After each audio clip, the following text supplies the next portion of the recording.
So, a little bit of a parable about connection, about seeing. So, the Christians and Jews were said to have lived in a community beside each other in the early church years after Jesus' death, after the diaspora of the Jews and the temple fell in 70 A.D., and they scattered. And somewhere around the 3rd century, there was this community, supposedly, of these Jews and Christians who somehow learned to live side by side. But as things happened, there were differences and less and less communication, not clear communication, until eventually a small wall went up. There was debating back and forth until finally the Christians decided we can't have this anymore. There's just too much difference between us. We're going to grow. You are not. We need more space. And so they decided that the best way to settle this whole thing would be a debate. They would pit their wits against each other, a theological debate. Clearly, those who understood their roots, their traditions the best should remain. That was their reasoning. They challenged the Jewish community to this debate. The Jewish community was ready and willing. They jumped right up. But what they didn't realize was that the Christians had a scholastic, a student who had studied so well, so thoroughly, they were not the least bit concerned that he would outdo any Jewish rabbi with his own insight. But to be sure, they decided the debate would have to be in sign language. Because in sign language, it would be pure, it would be simplified. There would not be all this wordy argumenting back and forth. And so the Jewish community agreed as well. But then as soon as they'd agreed, they went back to huddle and get their senses together and such, and they realized they had no rabbi. They had no young rabbi. Their one rabbi that they had was very aged and hardly could move. He just pretty much stayed in the same place. They didn't know who to turn to. And at that point, they thought, well, the youngest, most vital person among us is the chicken man. The guy who deals with the hens and the chicken coop and the livestock. And his name was Herschel. And they said, Herschel, you can't ask Herschel. But they didn't have anybody else that really was willing to go before Brother Anthony. And Herschel said, sure, I'm happy to go. So they met together the next day. Now, the Christians challenged, they were the first to move. They were the first to act. And so the Brother Anthony, he held up his hand and held up 3 fingers right in Herschel's face. Herschel smiled, knowingly, confident. He held up 1 finger. Now to that, Brother Andrew seemed a little surprised. He looked back at his community. He looked back at Herschel. And so then he kind of got a little serious, a little more consternated. And he made this gesture where he kind of put his fist and then pointed in an arc. Herschel kind of looked around, shrugged his shoulders, got a little defiant, and then fist in palm, just like that. Brother Anthony was overwhelmed. He was confused. He was dumbfounded. He couldn't believe it. He looked back at his community. He shrugged his shoulders. He seemed desperate. He whispered something to an acolyte. The acolyte ran off, grabbed up a couple of things and elements with a tray and then a cup. And when he brought them forward, he set them on a table and uncovered the broken bread. And then the cup was filled with wine, and he stepped back. Herschel looked at those things, then looked back at his community with the most inquisitive look on his face, and he went off to grab something out of a basket, came back, and slammed an apple on the table. At which point, Brother Andrew looked at his friends and said, "We lost." And they turned around and they started to pack. Back in their community, the Christians were all gathered. They're all looking at each other going like, how did this happen? He's the chicken man. I mean, for God's sake, how did he win the debate? And then Brother Anthony said, I can't tell you, the man is wise beyond his appearance. I gave him the tenets of our faith, the triune God, Holy Spirit, Father, Son, and Holy Spirit. He came back and said, yes, but God is one God, all above all else, one God. So then I said, yes, but God spans all space and time. He came back and said, but God is a very real presence in our history now. So I brought out the elements of our faith, the brokenness for one another. And he came back and reminded me that we are all still broken in the sight of God with the apple from the story of Adam. How can you beat that? He had something for everything I threw at him. So they're packing and they're leaving. Meanwhile, the Jewish community's back at their community. They're trying to figure it out. They're going, Herschel, how did you do this? He says, I don't know. He says, I'm still confused. He said, Brother Anthony came forward and said, you got 3 days to get out of town. I said, we'll be out of here in 1. But then he got all defiant and he said, if you don't, we'll chase you out of town. I said, never mind, we'll stand and fight. Then he did the strangest thing. He brought out his lunch, I brought out mine.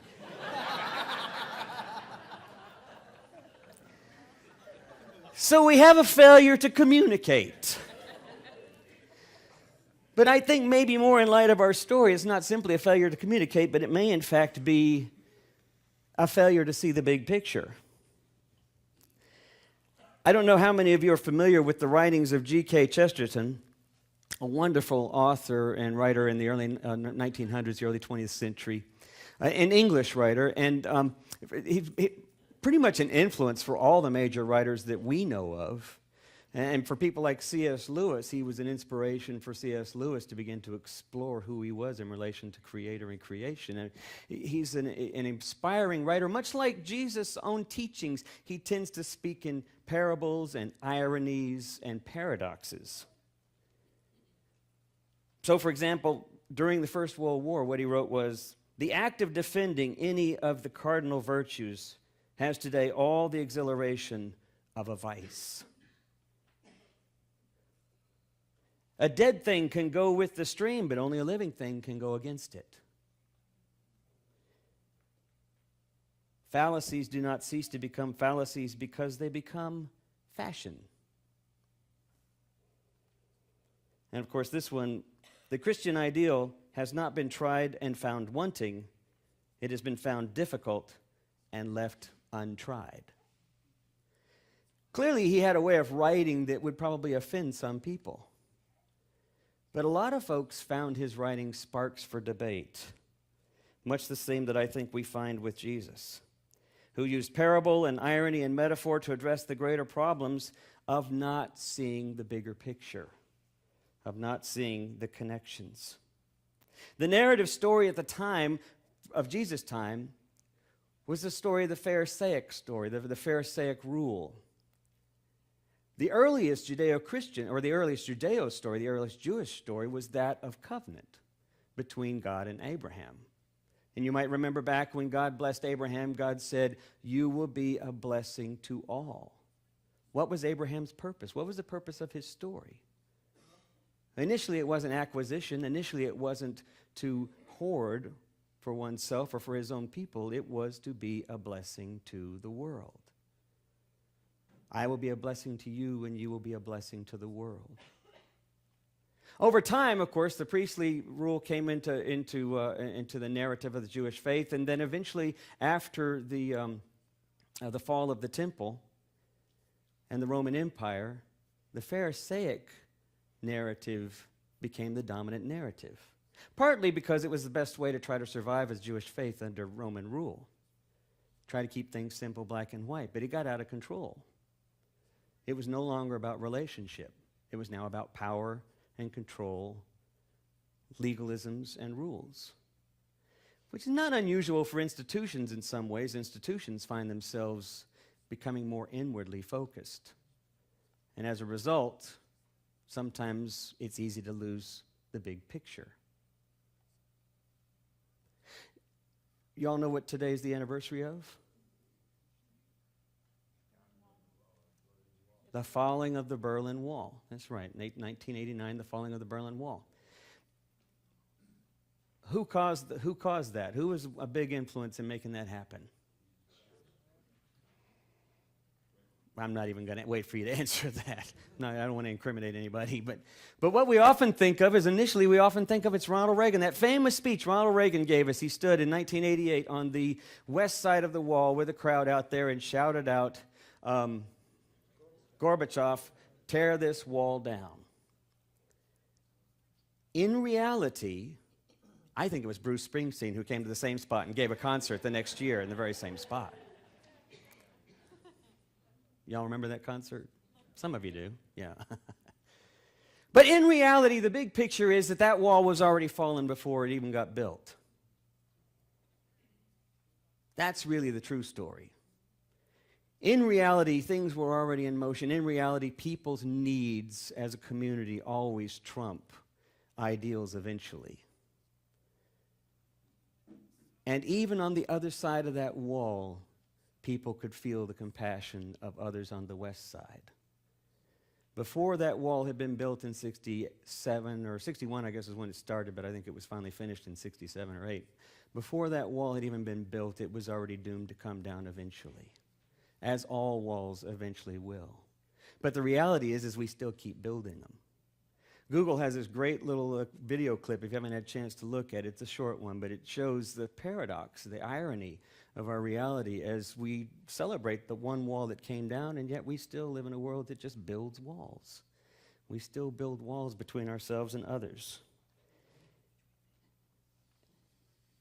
And maybe there's some sense in which we need these walls. But I would argue that we're not wrestling with the truth enough if we come to that conclusion too easily. I would argue that what Jesus is saying in this story is really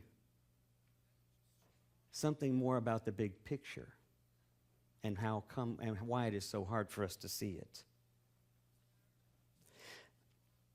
Einstein, I don't know if you know this theory, quantum entanglement. Most of the dominant theory or the narrative of our time today is what we call the scientific model, the scientific method. Even our theological orientation sometimes falls prey to this idea of it has to be seen in order to understand it. Einstein was certainly a big proponent of it. But the reality is that in his studies and in his research, he kept coming up with this one thing that he eventually called muddy science or quantum entanglement. You might be familiar with it, this idea that came about when he started working with electrons and found out that when the electrons were separated, they continued to operate in relation to one another. And not just separated like across the room, but separated around the world. When the same electrons were shot out across the countries, when one would move, the other would move, not just afterward, but simultaneously. There was this sense of connection, somehow. So it came to be called the field, it came to be called quantum entanglement. There's actually no real clear idea of exactly why it happens. It's just this strange mystery that there's a connection. So Tom Shadyac, who was the director of, some of your favorite movies, Liar, Liar, Bruce Almighty. I know it's absolutely disgusting, but my favorite was Ace Ventura, Pet Detective. I'm not even going to go to the scenes. You know them all by heart, probably. But anyway, he got involved in this whole project of sort of exploring what it is that's kind of wrong with everything and looking for some sort of singular problem, if you will. And so he had heard about this idea of of quantum entanglement, and so he participated in a little research. He did this video a couple of years ago in response to the experiment that he did, so we'll play it. It's only 1.5 minutes long, but it's an interesting idea that he presents.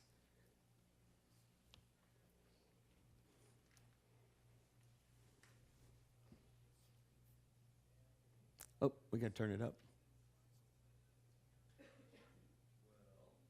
Well...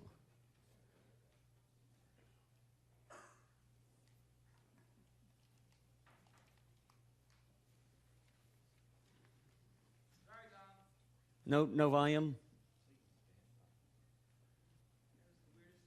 Okay, we're not getting any volume. Okay. Can we start back at the top? There we go. So this is a tub of yogurt, and it's actually a living system scientifically, and you can measure the energy that comes off of this yogurt. Now, the reason I'm showing you this is to show you how much of an effect that we have on each other. So I did an experiment in this film I finished called I Am. I was a part of this experiment.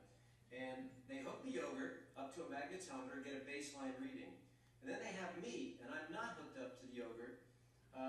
Think of something that affects me in an emotional way, a sad thing, an exciting thing. And strangely, as my moods changed, the energy of the yogurt changed.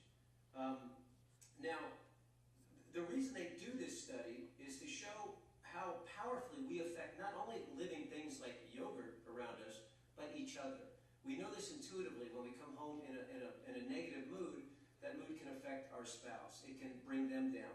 when we come home in a positive, kind, loving state that can elevate our spouse. So you really have a power that you're unaware of. Many people are unaware of. We don't talk about it much, but when we are positive, others around us are elevated and become more positive. That's the power you have. Even the power to affect your breakfast. I am Tom Shadyac, and I am positively positive. Yeah. So they actually hooked up to this petri dish, the yogurt. They actually hooked up electrodes to the yogurt, and then just had him staring at the yogurt. And then they'd say, "Let's talk about your lawyer," and the thing would just shoot up like that. And then he'd say, "Talk about your last film that flopped," and it would shoot up. And so he was affecting the yogurt in this strange way. Einstein called this thing quantum entanglement, but now there's research talking about mirror neurons, that there are parts of us that sort of mirror behaviors, and we see in someone else, we immediately feel sympathetic. Even when we're open enough, we begin to feel empathetic. So if we see someone fall and hit their head, we feel a cringe in our own body. And if we see something happen, even if we'd never experienced it before, we have this same sudden reaction to it, this idea of these mirror neurons. What I'd like to suggest is this idea that what Jesus is talking about is not a rule. When we hear this story of the rich man, our first inclination, at least it's always been mine, is to always think of him in terms of here's another stewardship story about don't hoard things for yourself. Don't be selfish, you need to give. Selfishness is a sin, and hoarding money is a sin, and making money is a sin. I mean, all of these guilt trips that we feel. I'm not saying that there's not truth to some of these things. I'm saying that that's not the big picture. But in the reality of the time, inheritance was hugely important. This guy came to Jesus because this was a significant matter. He's going to keep it all to himself, arbitrate for us. But like any great teacher of paradox and parable, he realized that this person was not seeing the big picture. He's not a judge. He's trying to help people see the connections. If we live in a world, which we do, where our focus is on competition, and our focus is on the best rising to the top and then forgetting the rest, we're missing the connection. We're missing the long-range problems that will create, that it already creates. When we think about ourselves in those ways of competition and survival of the fittest, we miss out on the reality that life is connected and that our actions don't simply have consequences. The stories we tell ourselves have significant consequences. Jesus wasn't saying your soul's required of you because you're a selfish guy. He's saying this very night your soul is going to experience disconnection because you're not seeing the big picture. I came across this song, and in true fashion to 11:11, I came across it last night. I wasn't even looking for it in particular, by an artist by the name of Brett Dennen, and I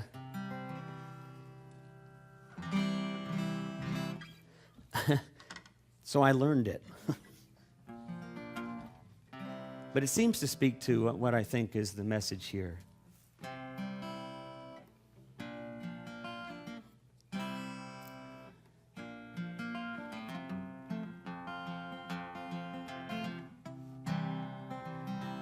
There ain't no reason things are this way. It's how they've always been, and they're here to stay. Okay, sorry, I just learned it last night. Here we go. There ain't no reason things are this way. It's how they've always been, and they tend to stay. We can't explain why we live this way.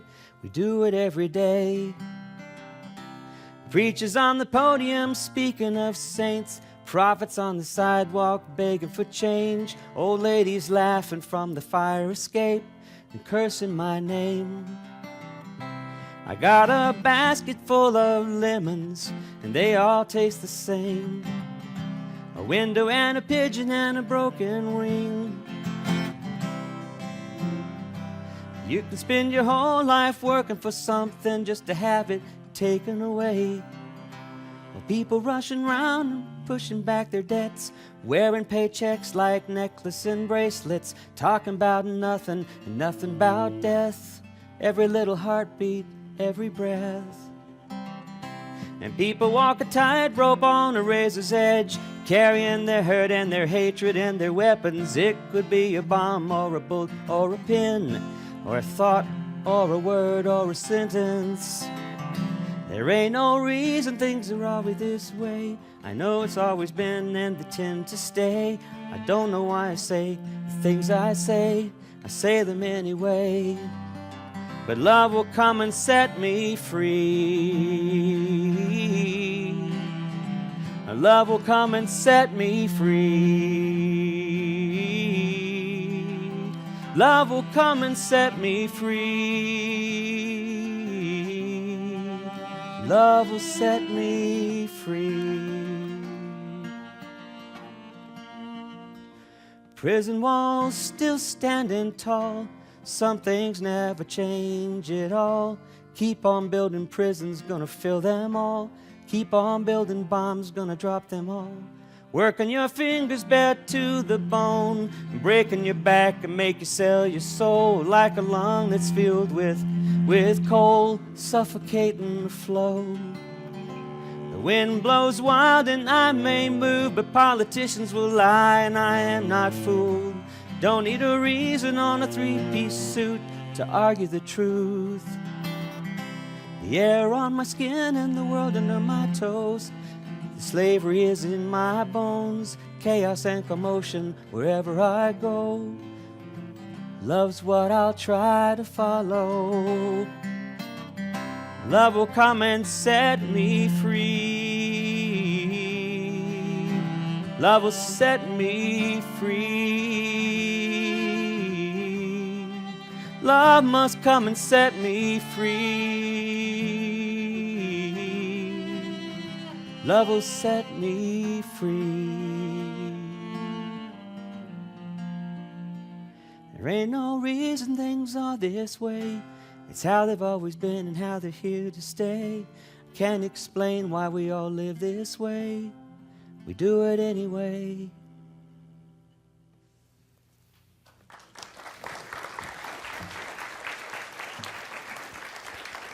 So G.K. Chesterton said that every story has a beginning, middle, and end. The basic thing we all learned from elementary school. Here's where it gets interesting. Every beginning, if it's going to stay, and if it's going to hook you, if it's going to stay with you, has to have people, the place, and the problem. Our own stories, our own adventures, if they're going to be adventures, if they're going to be interesting, there has to always be the people, the person, the place, and the problem. Sometimes our stories don't get very interesting because we never get past that spot. We live a lot in denial. So we just miss the person and the place and the problem. And sometimes our stories get told for us. When G.K. Chesterton started his career, the London Times put out a story and a request for an essay. What's wrong with the world? I actually didn't speak loud enough, I believe. I was hesitating. Well, it asked him, what was the problem? It asked everyone, what's the problem? What's wrong with the world? G.K. Chesterton responded like so many other essayists, except that his was the shortest one. It's the beginning of our story. He said, "Dear sirs, I am